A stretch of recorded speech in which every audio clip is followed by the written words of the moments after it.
Hi, welcome to my channel, Granny Annie Creates. Today we're going to talk about gauge in crochet and the difference that checking your gauge can make to your project and how to get the gauge that you need for the project that you're making. So I've made a granny square here, 3 different size hooks. It's the same stitches and you can see how much difference like using a bigger crochet hook can make to your gauge. And the way that you measure your gauge is you take a ruler and pop it against your crochet piece, and then usually in a 10 centimeter square you count how many stitches you've got, and then that's your gauge. So I've got a lovely little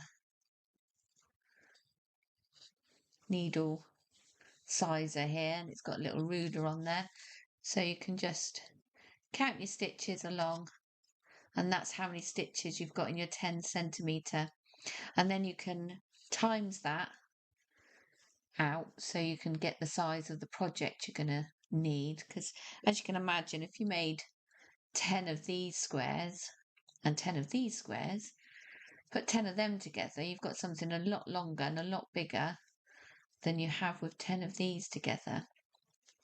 So yeah, gauge is very important, and it's always worth doing a swatch. So as I say, this one's the smaller one and the stitches are tighter together in the granny square. Then we've got the next one up. So this is the first one's a 4mm. This one I've only gone up half a size. This is a 4.5mm, but you can already see that we've gained some surface with using the bigger crochet hook, and we've also gained a little bit more floppiness to our square. So depending on what you're making, a gauge and a swatch will tell you, like if you're making a placemat, you'll want it a bit more rigid like this one. If you're making a garment, you want it to be a bit more floppy like this. And then bigger still, we've got this one, and it's very floppy and movable. So yeah, nice for a doily. So it would cover a bowl or something, but probably not so great for a placemat because it's very, very floppy. But this one is a 6mm, so it's a whole 2mm bigger than our original one, and you can see how much bigger that square is compared to the original one.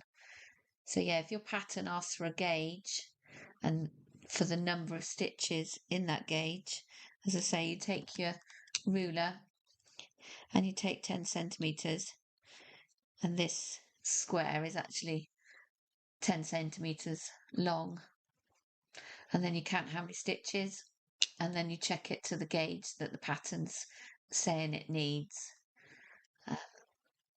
You could also do a couple of lines of single crochet or double crochet and then count your stitches within that 10 centimeters, and that'll give you a gauge.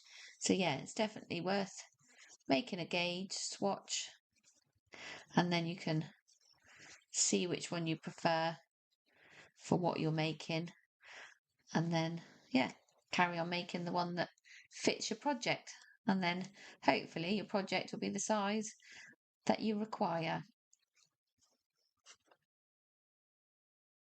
Hi, if you're liking my content today, it'd be great if you could hit the like button, share and subscribe. This will help other people find my channel and I really appreciate it.